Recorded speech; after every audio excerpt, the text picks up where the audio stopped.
একটা জিনিস দেখো, ঠিক না? আমি দেখাচ্ছি সবাইকে, দাঁড়াও। এই যে কেন দেখাচ্ছি বলছি। তো যেটা দেখালাম সেটা হচ্ছে 2020 সালে। তখন ওর বয়স ছিল কত হবে, 2 বছর ছিল মনে হয়, 2-2.5 বছরের বয়স ছিল। আর ওই করোনা পিরিয়ডটা মানে 2019-20 মানে ওই টাইমটাতে করোনা হয়েছিল। তো সেই সময়টা আমার যে কী গেছে সেটাই তোমাদের সাথে যে শেয়ার করছি। আর আমার বরের তো ছিল ট্রান্সফারের চাকরি, সেটা তোমাদের তো বলি আর কি আমি, যে আজ হয়তো কলকাতায় আছে, এরপর হয়তো আবার কিছুদিন পরে অন্য জায়গায় চলে যাবে। তো সেই সময়টা বাইরে ছিল। আর টানা 9-10 মাস ও প্রায় আসতে পারেনি, মানে মানে ফ্যামিলির কাছে আসতে পারেনি। ও যেখানে ছিল ওখান থেকে এই কোভিডের কারণে মানে যাতায়াত পুরো বন্ধ ছিল, আর আসতে পারেনিও। আর তার মধ্যে আবার কি হয়েছে, মানে ওই ঘটনাটা বলছি যে আমার তখন হঠাৎ করে শরীরটা ভীষণ খারাপ হয়েছিল, আর আমি আমার বাপের বাড়িতে গেছিলাম সেই সময়টা। তো বাপের বাড়িতে গেছি কোভিডের সময়টা, গাড়ি করে গেছি। তারপরে ওই আমার ছেলে খেলতে খেলতে হঠাৎ করে একটা ছোটো খেলনায় মানে লুকোচুরি লুকোচুরি খেলতে খেলতে এমনভাবে কেটে গেছে এলো, মানে পুরো হাঁ মানে দেখিয়ে, মানে আমি তো ভয়ে মানে কি বলবো। আর তার মধ্যে প্রচণ্ড বৃষ্টি হচ্ছিল পুরো, মানে আমি যেখানে থাকি বাপের বাড়ি ওখানে পুরো জলে ভেসে যায়, পুরো জল ঘরে ঢুকে যায়, এরকম টাইপের অবস্থা। পুরো জলে জল, কোনো গাড়ি নেই, ডাক্তারখানা ফানা সব প্রায় মোটামুটি বন্ধ, রাতের দিকে হয়েছে। তো সেই যে কি ফ্রেজ, মানে আমি নাইটি পরেছিলাম, আমি ওইভাবেই মানে রক্ত ভেসে যাচ্ছে পুরো যায়, কোনোভাবেই রক্ত আটকাচ্ছে না। তো ওইটুকু ছেলে, তো ওইভাবেই কোনো রকমে গেলাম, গিয়ে তারপরে ওর ওখানে সেলাই পড়লো, স্টিচ পড়লো দুটো। তো সেটা যে একটা মায়ের জন্য কতটা পেনফুল, তো ওইটুকু বাচ্চা। তো সেই সময়টা এইটা হয়েছিল। তারপরে হচ্ছে ওর বাবা তো মানে আসতেই পারেনি, ওর বাবা তো ওখানেই রয়েছে। তাও আমার মা বাবা ছিল সেই সময়, মানে তখন অবধি বেঁচে ছিল। আর ঠিক তার 2 সপ্তাহের মধ্যে আবার আমার বাবা হঠাৎ করে বাথরুমে পড়ে গেল, হঠাৎ করে। আমার ছেলের তখনও ওই সেলাই মানে কি ড্রেসিং হয়তো 1 সপ্তাহ হয়েছে, সেলাই শুকিয়েছে কি শুকায়নি।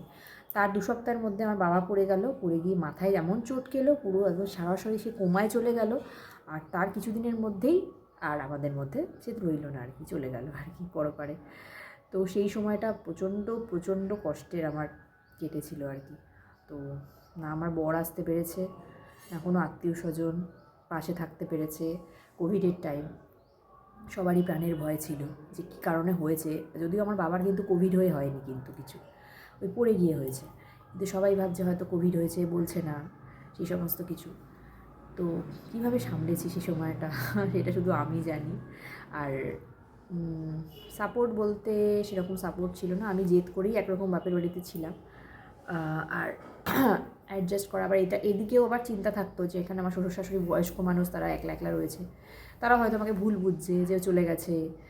কিন্তু তার মধ্যে যে আমার এত মানে এরকম ক্রিটিক্যাল সিচুয়েশান, আমি তাদের কী করে বোঝাবো যে এরকম অবস্থা। তারপর যখন বাবা মারা গেল তখন বুঝতে পারলো যে সত্যিই ক্রিটিক্যাল মানে কন্ডিশন। আমার বড় আসতে পারেনি ইভেন, মানে আমার বাবাকে যখন নিয়ে যাচ্ছে মানে কোনো সেরকম কেউই নেই, 2-4 জন ছিল আত্মীয় স্বজনের মধ্যে। রাত্রেবেলায় স্টে করার মতন কেউ নেই। আমার মানে মা, আমি, আমার দাদা, আমার ছেলে, এই 4 জন সারা রাত, মানে কেউ নেই। আর জল চারিদিকে, বন্যা জল। তো এটা খুব বিচ্ছিরি একটা সিচুয়েশান আর কি কেটেছে আর কি। আর আমার ছেলের একটা বড় ফাড়া ছিল ওইটা। তো সেগুলো ভাবলে এখন ভয় লাগে আর কি, আতঙ্কও লাগে। আর তাছাড়া জানো তো আমার ছেলের অনেক ফাড়া ছিল। একবার তো ছোটোবেলায় একদমই ছোটো সে, মানে শুয়ে আছে তো ওপর থেকে ফ্যান ভেঙে পড়েছে, চলন্ত ফ্যান। তো ভাগ্যক্রমে, আমার এখনই গায়ে কাটা দিচ্ছে, ভাগ্যক্রমে বেঁচে গেছে, সদ্যজাত শিশু। ফ্যান ঘুরতে ঘুরতে পড়েছে পাশে, ঠিক ও শুয়ে আছে বেডে, আর আমি কী করতে যেন উঠেছি, আর পুরো একদম মানে বিছানায় পড়তেই পারতো, ওর পাশে পুরো পড়তেই পারতো, ওর ওপর পুরো পড়তেই পারতো। মানে এই ব্যাপারগুলো না আমার ভাবলেই, যখন একা থাকি অনেক সময় ভাবি, আর সেই জন্য আমার অনেক চিন্তাও হয়। ও ছেলে তো এত দুষ্টু, তো স্কুলে ফুলে যায়, ভীষণ চিন্তা হয়। তো তোমাদের সাথে তো সবটাই শেয়ার করি। এই টাইমটা মানে কোভিডের টাইমটা, এই টাইমগুলো মানে আমার চিরস্মরণীয়। প্রিয়জনকে হারিয়েও ফেললাম ওই টাইমটায়, মানে ওই ফ্রেজটায়। তার পাশে বলতে বাবার পরে কি স্বামীও আসতে পারেনি। এতটাই আমার লাক খারাপ যে সেই সময় যে কাউকে ধরে একটা আঁকড়ে ধরে যে কাঁদবো, সেরকমও কেউ পাশে ছিল না। তো এইটাই আর কি, মানে এখন হয়তো বাবা হয়তো উপর থেকে দেখে, আশীর্বাদ করে, কিন্তু সেই সময়টায় কেউই ছিল না পাশে।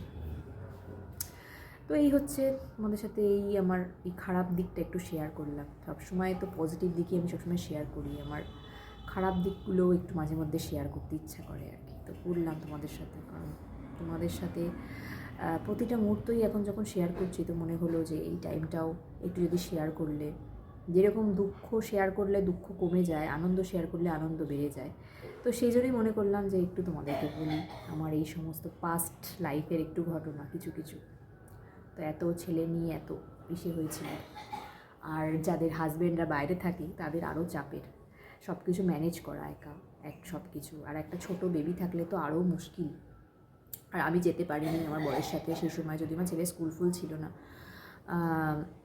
তবু আমি যেতে পারিনি আমার শ্বশুর শাশুড়ির জন্য আর কি। ওনারা তো বয়স্ক মানুষ, ওনারা কে দেখবে ওনাদের, সেই কারণে আমাকে থাকতে হয়েছে আর কি। একে ওইটুকু শিশু, তারপরে আমার শাশুড়িকে তো দেখিয়েছো, মানে সে কিছুই পারে না, সে এরকমই অনেক দিন ধরেই সে এরকম বেড রিডেন টাইপের।